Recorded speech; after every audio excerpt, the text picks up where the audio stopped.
Let's spike crime की कहानी। Lawrence Bishnoi इस वक्त भारत के सबसे खतरनाक जेल में से एक साबरमती जेल के उस सेल में बंद है जहां उसके आसपास दूर दूर तक कोई नहीं होता है, बस एक काल कोठरी और उसके अंदर लॉरेंस बिश्नोई। फिर भी कहते हैं कि लॉरेंस को बाहर की हर बात की खबर होती है और अगर लॉरेंस के पास इन दिनों की कोई खबर पहुंची होगी तो जरूर बिश्नोई जेल के अंदर एक गाना तो जरूर गा रहा होगा। कौन सा गाना? अरे वो है ना किशोर कुमार का वो गाना, साला मैं तो साहब बन गया, साहब बन के कैसा तन गया।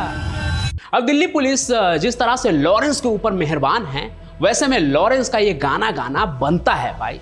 सोचिए, दिल्ली पुलिस का एक आला अधिकारी जो अपनी बहादुरी और दबंगई के लिए जाना जाता है, अचानक से देश के सबसे खतरनाक गैंगस्टर को साहब कहकर बुला ले तो क्या होगा?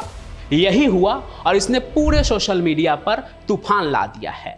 और लॉरेंस को साहब कहने के बाद दिल्ली पुलिस की ऐसी किरकिरी मची कि पूछिए मत।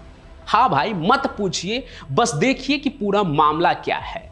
साथ में ये भी कि भाई ये जुबान का फिसलना है या फिर मौजूदा समय में देश के सबसे बड़े गैंगस्टर का डर, जिसने एक डीसीपी रैंक के अफसर को भी ऐसे खौफजदा कर दिया है कि वो ऑन कैमरा मीडिया के सामने लॉरेंस बिश्नोई को साहब घोषित कर दी। लॉरेंस बिश्नोई साहब का नाम लिया गया था, जो लॉरेंस बिश्नोई गैंग है उसका नाम लिया गया था। बात कुछ दिन पहले की है। दिल्ली के कल्याणपुरी में बैठे एक ज्वेलर को अंदाजा भी नहीं था कि उसकी जिंदगी में भूचाल आने वाला है।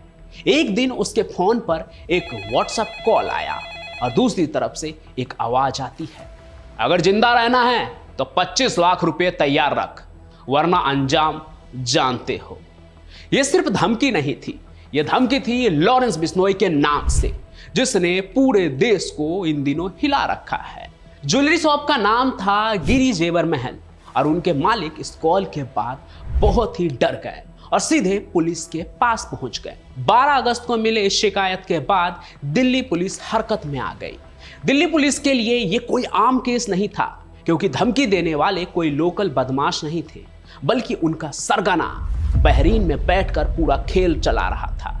पुलिस की स्पेशल टीम, जिसके मुखिया इंस्पेक्टर जितेंद्र मलिक थे, उन्होंने जांच शुरू की। आगे टेक्निकल सर्विलेंस ने बताया कि कॉल पंजाब से आई थी। पंजाब यानी वही राज्य जहां का रहने वाला खुद लॉरेंस बिश्नोई है। और इस इंफॉर्मेशन ने धमकी के कॉल का लॉरेंस के गिरोह से जुड़े होने की बात को और भी पुख्ता कर दिया। इसके बाद पुलिस की टीम ने तुरंत पंजाब में डेरा डाल दिया। कड़ी मशक्कत के बाद उन्होंने तरन तारन से 2 बदमाशों को पकड़ा, रोहित भुल्लर और अर्शदीप सिंह। इसके बाद गुरदासपुर से गुरजिंदर सिंह को भी दबोच लिया गया। कुल मिलाकर पुलिस ने इस मामले में 3 आरोपी को गिरफ्तार किया। उनके पास से वो फोन भी मिला जिससे ज्वेलर को फोन करके धमकाया गया था।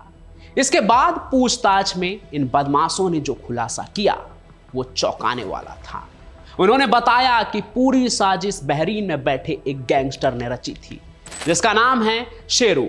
शेरू कोई आम नहीं बल्कि लॉरेंस बिश्नोई का बहुत ही करीबी गुर्गा है। शेरू को गिरी ज्वेलर महल के बारे में पता चला तो उसने इंस्टाग्राम पर गगन नाम के एक शख्स को कांटेक्ट किया। गगन ने फिर इंस्टाग्राम के जरिए ही अर्शदीप से बात की।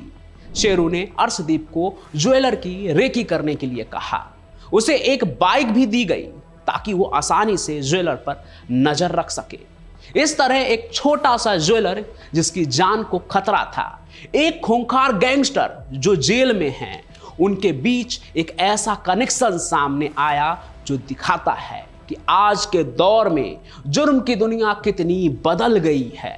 अब गैंगस्टर जेल में या विदेश में बैठकर भी अपने गैंग को चला रहे हैं और उनके गुर्गे इंस्टाग्राम और व्हाट्सएप के जरिए अपना काम कर रहे हैं। वही सोशल मीडिया ऐप्स जिसका इस्तेमाल आप रोज करते हैं, कभी किसी को वीडियो कॉल करने के लिए तो कभी अपनी वीडियो अपलोड करने के लिए। लेकिन लॉरेंस के गुर्गे इसी सोशल मीडिया ऐप्स के जरिए डर का व्यापार चला रहे हैं, मौत का खेल खेल रहे हैं। लेकिन इस बार वो पकड़े गए। दिल्ली पुलिस के इस ऑपरेशन ने दिखाया कि चाहे बदमाश देश के किसी कोने में ही क्यों ना हो या फिर विदेश से ही क्यों ना ऑपरेट कर रहे हो, कानून की लंबी बांह उन्हें पकड़ ही सकती है। पुलिस के लिए ये एक बहुत बड़ी कामयाबी थी और इसी कामयाबी की जानकारी देने के लिए ईस्ट दिल्ली के डीसीपी अभिषेक धानिया ने अपने ऑफिस में एक प्रेस कॉन्फ्रेंस बुलाई। सब कुछ ठीक चल रहा था। डीसीपी साहब ने पुलिस को पूरी सक्सेस स्टोरी बताई और फिर मीडिया के सवालों का जवाब भी दे रहे थे। तभी एक पत्रकार ने पूछा कि रंगदारी में किसका नाम लिया गया था। डीसीपी साहब ने जवाब दिया, मैसेज और कॉल में लॉरेंस बिश्नोई साहब का नाम लिया गया था। लॉरेंस बिश्नोई साहब का नाम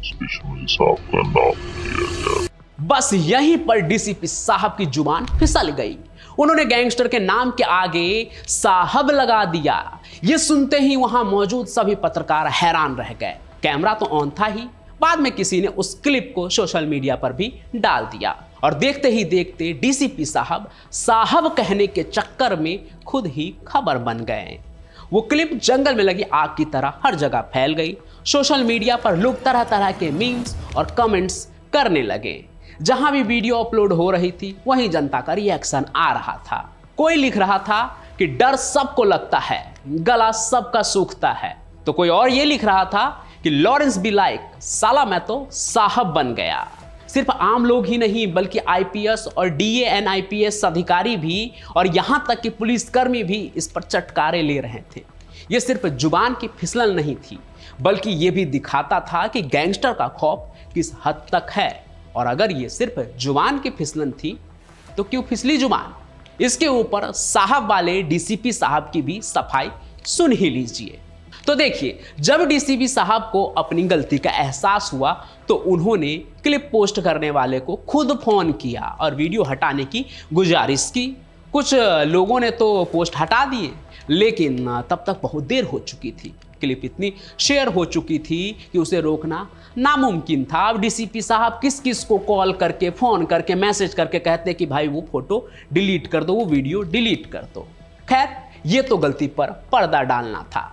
सफाई सुनकर कोई भी हैरान हो सकता है कि डीसीपी साहब ने क्या कहा। मतलब ऐसा भी हो सकता है क्या? आप सोचने पे मजबूर हो जाएंगे।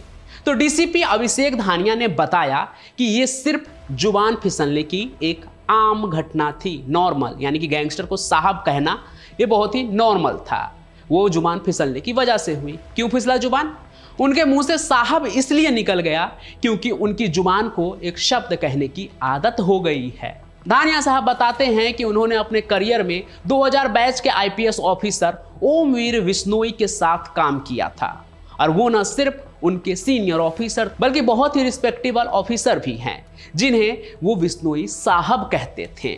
डीसीपी साहब ने उनके साथ इतने लंबे समय तक काम किया कि जब भी बिश्नोई सरनेम उनकी जुबान पर आता है तो उसके साथ साहब अपने आप ही जुड़ जाता है।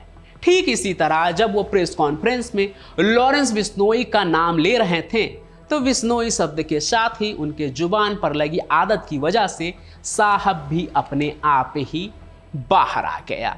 यानी ये कोई डर या सम्मान नहीं था गैंगस्टर के लिए, बल्कि जुबान की एक पुरानी आदत थी जिसने उन्हें मुश्किल में डाल दिया, किरकिरी उनकी उड़ा दी।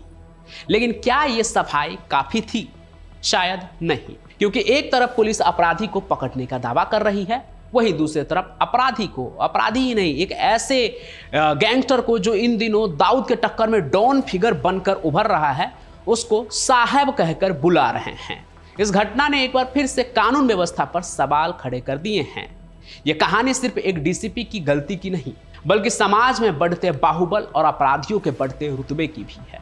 क्या हमारा सिस्टम इतना कमजोर हो गया है कि एक गैंगस्टर को भी साहब कहना पड़ रहा है?